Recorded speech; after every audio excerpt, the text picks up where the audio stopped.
Coming up, a heart-to-heart conversation about the very same organ, knowing the risks of heart disease and much more.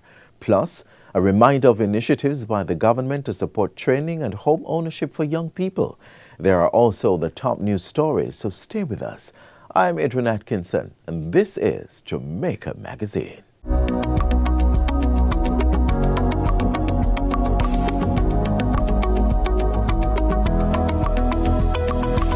When the government must act quickly in an emergency, the public still deserves to know how decisions are made. That is why emergency procurement in Jamaica is governed by strong transparency requirements. Every emergency contract awarded by the government must be published on the Government of Jamaica electronic procurement platform, GoJEP, at gojep.gov.jm.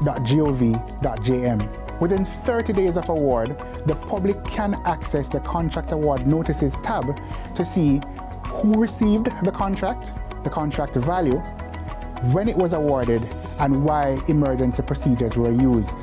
This is where you come in. By using GoJEP, citizens, media, and civil society can review contract award notices, ask informed questions, and hold public entities accountable. Emergency procurement in Jamaica is not hidden. It is published, it is reviewable, and it is open to public scrutiny.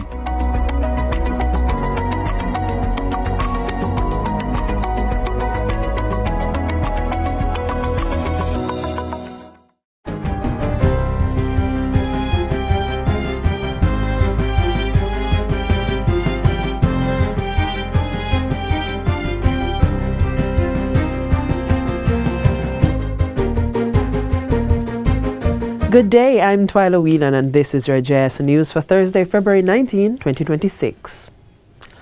The government will be spending $4.5 billion to bring works on the Shared Prosperity through Accelerated Improvement to our Road Network SPARK program to 40%. As outlined in the 2026-2027 estimates of expenditure, works will include the replacement and procurement of pipelines as well as land acquisition. The project, which started in January 2025, was at 19% completion by December last year. Minister with responsibility for works, Robert Morgan, says 69 roads are being targeted for February this year, with another 49 for March. He says this will bring the total number of roads completed to 401 at the end of March 2026. SPARK is alive and well. We are enforcing the standards. We are not accepting compromised infrastructure works, and the public can be assured that we are being good stewards of their resources. Projected for completion in March 2028, SPARK will provide a more reliable and resilient road network. The aim is to enhance mobility and connectivity, support economic growth, and improve the quality of life for communities. Top researchers who shared their work at the 16th National Health Research Conference were awarded following another successful staging of the event. The three-day event was held recently by the Ministry of Health and Wellness under the theme, Health for All in a Changing Environment. The hybrid conference brought together researchers, healthcare professionals, policymakers, academics, and partners. They shared findings, exchanged ideas, and explored innovative solutions to Jamaica's evolving health challenges. Areas of focus included non-communicable diseases, demographic changes, and men's health. Discussions were also held on topics such as sexual and reproductive health, artificial intelligence and robotics in healthcare, and workplace wellness. It is research that will drive good policy. And we must, as the corporate drivers of policy in public health in the country, and with Ian present in the hemisphere and indeed the world, we must maintain, promote, and embrace that principle of data to drive decision making. And that's why this annual health research conference is so important. Awards were presented for Best Student Oral Presentation. Most impactful went to Dr. Marcia Johnson, while Best Overall Oral Presentation was awarded to Devon Keith. Best Overall Poster Competition was won by Dr. Adrian Williams, and Best Student Poster Presentation and Most Impactful Poster Presentation was won by Dr. Amanda Pringle. The Ministry of Health and Wellness is encouraging continued engagement and submission of abstract research for the 17th National Health Research Conference to be held in November of this year. Meanwhile, 4 research studies have been awarded grant funding under the Ministry's Health Research for Wellness grant. This is being financed by the National Health Fund through a pool of $50 million. Professor Eldemar Shearer was awarded a grant of $20 million for her applied research entitled Midlife Health and Wellness in Jamaica. The same amount was given to Carolyn Taylor Bryan for her applied research on the impact of nutritional-based education on the development of obesity in children 2 to 5 years of age. Dr. Althea Bailey would advance her work with $5 million exploring the unmet health and psychosocial needs of cancer survivors in Jamaica.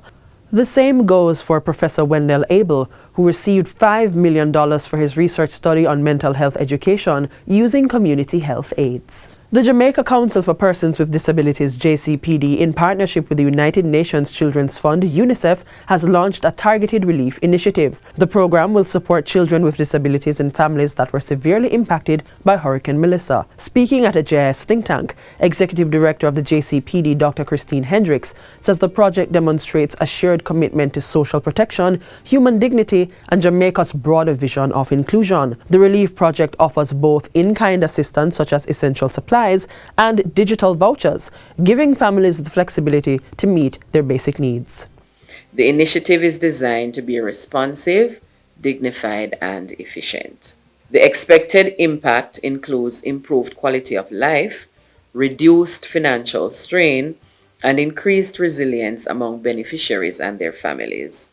The partnership will also strengthen the JCPD's I Am Able digital platform to enhance long-term access to services and promote inclusion. Dr. Hendricks is encouraging persons with disabilities and their families to engage with the platform to access resources, services, and empowerment opportunities. The 2026 Sagicor Sigma Corporate Run has raised $152 million to support the rebuilding of 5 schools in Western Jamaica that were severely damaged by Hurricane Melissa. The beneficiary institutions are Salt Marsh Primary and Infant School, Mayfield Primary and Infant, Hopewell High, Green Pond High, and Little London High School.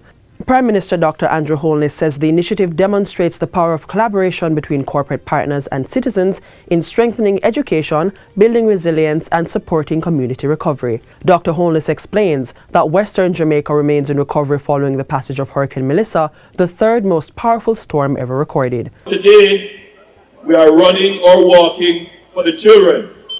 Although we have returned them to school, many of them are in classrooms under conditions that if we saw it, our hearts would bleed. And so your participation and your contribution will help us to recover significantly. What you're doing today is saying that you love our children and none of our children are going to be left behind. So I thank you today. Now in its 28th year, the charity run has raised more than $878 million to support health, child-focused and education initiatives across the island. And finally, the Jamaica Information Service JIS has introduced a new award in its annual Heritage Competition. Primary and secondary institutions whose entries advance to the final round of the competition will be eligible for the Heritage Preservation Award. The announcement was made by Acting Chief Executive Officer Celia Lindsay during the 2025 award ceremony on Tuesday at the summit in Kingston. The award will celebrate the top 3 schools whose finalists have best represented the connection between legacy and responsibility in their submissions, and also that these submissions must give a call to action to preserve our national heritage. For the introductory year 2025, JIS presented Heritage Preservation Cash Awards to all primary and secondary schools with finalists in the competition. We understand that Hurricane Melissa affected all of us and caused us to recognize how fragile our national heritage is in the face of big storms like Melissa. Through this Heritage Award, the agency is issuing a call to action to primary and secondary institutions to start doing more to preserve what we have. And we are giving you a small cash award to get you started. The acting CEO urged schools to establish heritage centers of excellence or expand their library collections on Jamaica's heritage. The JIS Heritage Competition was launched in 2011 with the aim of engaging students in aspects of Jamaica's national development, culture, and achievements. The 2025 staging was pushed back due to the passage of Hurricane Melissa. And that's it for JIS News Today. I'm Twyla Whelan. Thanks for watching.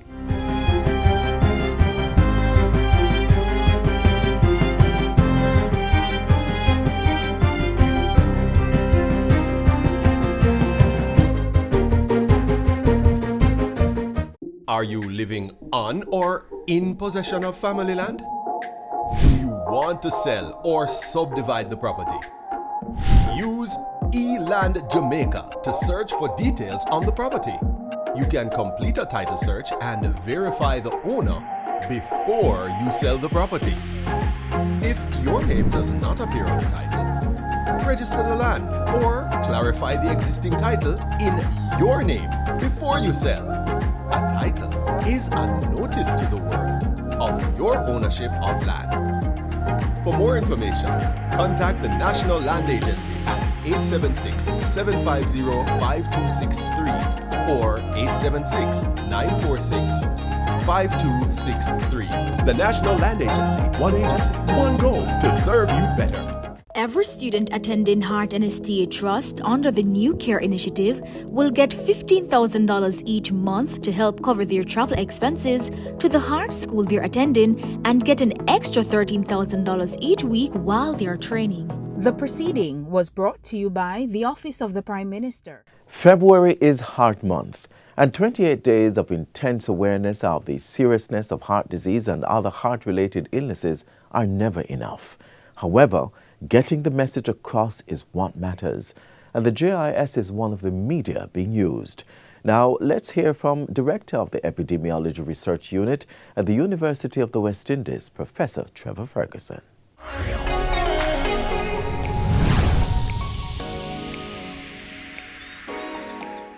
Welcome to Get the Facts, the program that provides you with information on government's policies and initiatives of national interest. I'm your host, Theodore Henry. It's Heart Month, and today we unplug the risks to heart health and well-being as we examine cardiovascular disease, a major health concern affecting many in Jamaica. For this discussion, we have with us Professor Trevor Ferguson, Director, Epidemiology Research Unit at the University of West Indies, UWI, and he's also Chair of the National Committee on Non-Communicable Diseases. He's here to tell us everything we need to know about cardiovascular disease prevalence, its causes, and of course, management in Jamaica. Professor Ferguson, thank you for joining us. Well, thank you very much, Theodore. It's a pleasure to be here and to have this opportunity to share information with the Jamaican people. All right, let's jump right into getting some facts. Cardiovascular disease.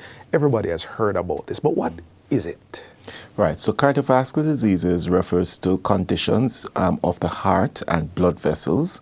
So the cardiac from the heart and then vascular from blood vessels, and include conditions such as hypertension, heart disease or ischemic heart disease, angina, heart attacks, stroke, and other diseases that may affect the blood vessels, including blood flow to the legs and so on. So it's a number of conditions that together are responsible for a large proportion of death as well as ill health in Jamaica and globally, and therefore is a very, very important component of public health. So I was wrong when I said, what is it? Cardiovascular disease is a group. It's a group of conditions, yes. Right. So you mentioned that it's responsible for a large amount of death. We usually hear about cancer. What does cardiovascular disease rank against cancer numbers in Jamaica, for example? Right. So cardiovascular disease is the leading cause of death globally as well as in Jamaica.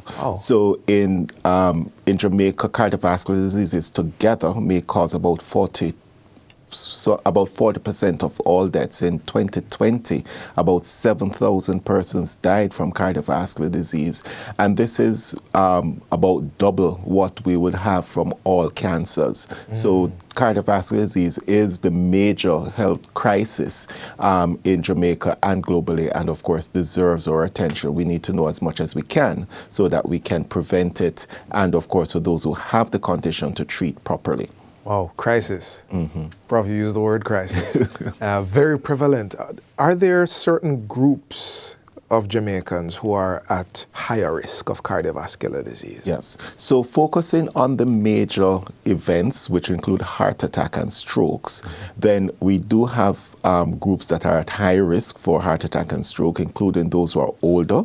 So persons, say, 50 years and above.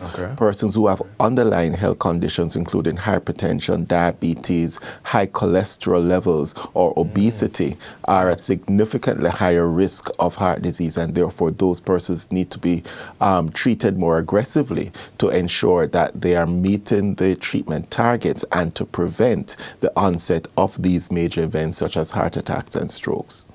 Hypertension. Now, why does hypertension contribute so significantly to cardiovascular diseases? Yeah. So, of course, hypertension really refers to elevated pressure in the blood vessels. Of course, the blood vessels go through the entire body, and it's a large area that has to be covered. So when persons have high blood pressure, it damages the walls of the blood vessels, and over time that causes the buildup of plaque and narrowing of the blood vessels, which will lead to obstruction of flow. So if a clot forms and blocks a blood vessel, if it occurs in the heart, then it leads to a heart attack. If it occurs in the brain, then it would lead to a stroke. And additionally, sometimes damage to the blood vessels, especially in the brain, may become thinner and therefore causes the risk of bleeding in the brain. And that's another cause of a stroke. So it could be due to blockage of blood vessels leading to heart attack or stroke, or bleeding in the brain, which would be what we call hemorrhagic stroke. Right. Okay, so you've laid out some of the major risk factors, especially those underlying conditions. We've underlined hypertension in particular. What about lifestyle? How does lifestyle contribute? So lifestyle factors are very important. So in terms of the healthy diets and physical activity will contribute to reducing the risk of hypertension and heart disease.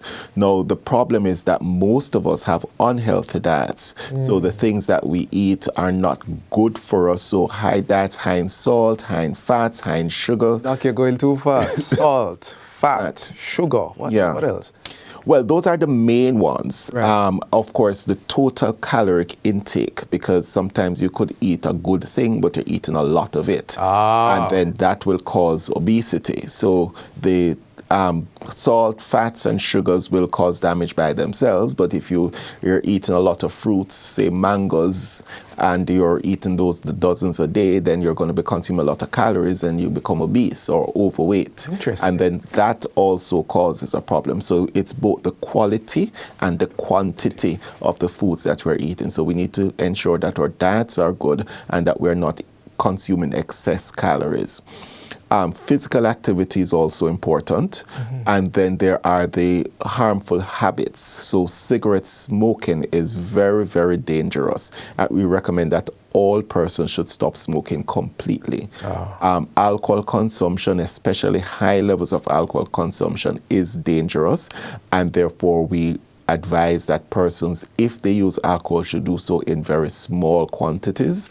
And if you do not drink, then you should not start. And this has been a very interesting discussion.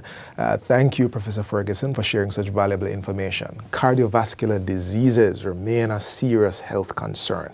But as we've heard, prevention, early detection, proper management can save lives. Remember, maintaining a healthy lifestyle and staying informed are key steps toward protecting your heart and your overall well-being. This has been Get the Facts. Our guest was Professor Trevor Ferguson, Director, Epidemiology Research Unit at the University of the West Indies and Chair of the National Committee on Non-Communicable Diseases. Thank you, sir. Until next time, I am Theodore Henry. Thank you for watching and take care.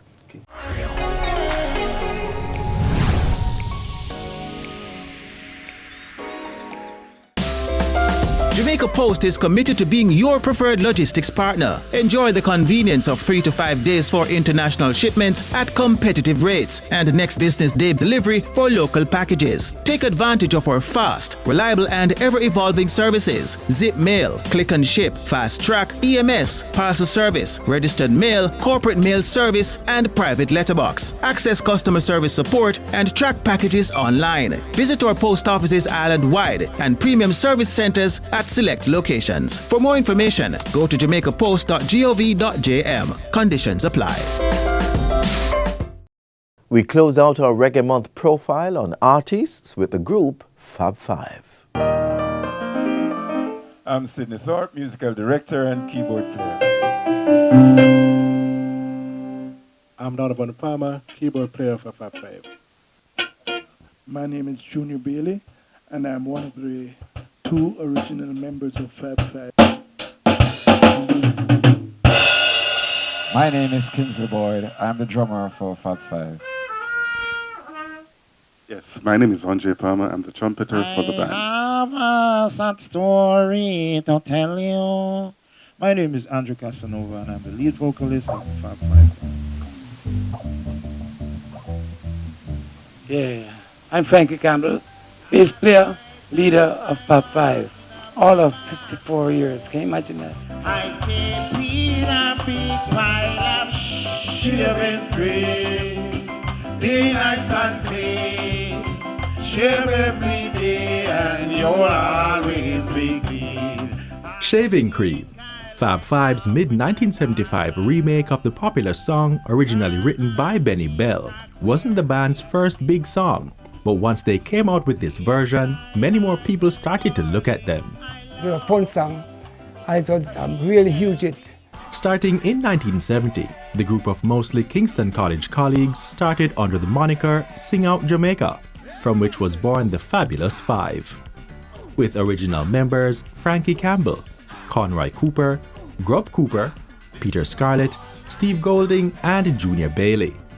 Today, only 2 of the original members remain, but the music is still the same. But what made these then youngsters want to go into music? Simply put, to get girls. Simple as that. And with that, the secret behind the 1987 hit heard around the world is no longer a secret. With its lyrics seemingly criticizing the females of this wood and watery isle, and in another vein, praising them. Jamaican woman, a sugar and salt. Some of them are general and we make you bad. Jamaican woman, a sugar and salt. Some of them are general and we make you bad. It's just personal experience, you know.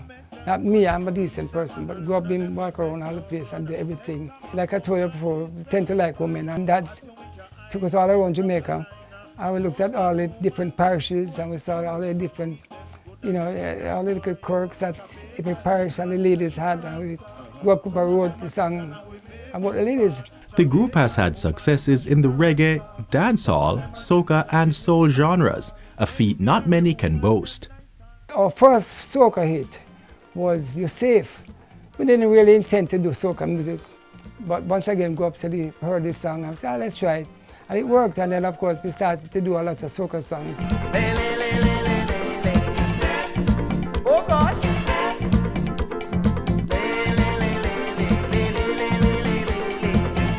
We love to see the ladies parading in the plaza, in a uptown and downtown, profiling all around town in them. Slim girl, fat girl in a Jamaican girls and all the nice girls all night party, all night party, all night party, all night party. Hey, I said I love how you tell me, brother, love how you tell me, sister. Hey, you must have juve, and really my fire easy, fire, fire easy, fire. And Soul, Asking for Love, is a huge hit in Jamaica, playing at every session. Somewhere in my life, I must have done something to earn some love. I am asking for my lady today.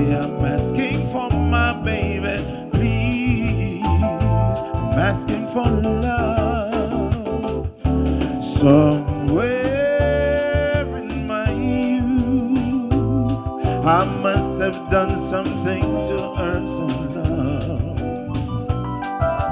Now I'm also cold and lonely. I need someone to love and hold me. Please, asking for love. Na na na na na na na na na na. And of course, our Christmas music is well known. But the first band in Jamaica and the Caribbean to do an all original Christmas album, Christmas in the Sun, that is still the most popular Christmas album in Jamaica today. And something else that you may not have known. Average Jamaican don't realize that we played on Bob Marley's first million seller, not with Bob Marley singing it. Bob Marley is a songwriter, and that song was Teared Up by Johnny Nash. And we did the album, I can see clearly now. That was a huge, big million-selling album with Johnny Nash. And he did about 5 Bob Marley songs on that album, and we played. Another point of note is that while the band was just emerging, reggae music too was in its infancy. So we were keen to know what influences were responsible for the boys of Fab Five. Our influence would have been people like Baron Lee and the Dragonaires, who was a big band at the time. Yeah, Baron Lee and the Dragonaires was a big band at the time, and he used to travel the world. And after half a century has passed, the band called the Fab Five would like the world to know we're still here, Fab Five is still strong, still relevant, right? Once we hit a stage, young people can't get enough of us. This is an all-night party, all-night party, all-night party, all-night party. Hey, I said I love how you tell me, brother, oh, you play me, sister, hey, you must have to I really want fire, eat the fire. Young Jamaicans up to 35, your government will reserve up to 10% of NHT housing solutions over the next 5 years just for you with 100% financing up to 15 million Jamaican dollars. This is how we are empowering and breaking the cycle of poverty meaningfully. Your government is caring for you. The proceeding was brought to you by the Office of the Prime Minister. This is where our journey ends, but only for today. Do join us again tomorrow for another informative program. In the meantime, stay connected via our website at jis.gov.jm. And while you're online, send your feedback to Jamaica Magazine at jis.gov.jm or via X at JIS News. You may also find us on all the major social media platforms and through our mobile app that's Android and iOS compatible. On behalf of the entire production team, I'm Adrian Atkinson. Do take care. This has been a production of the Jamaica Information Service, the voice of Jamaica.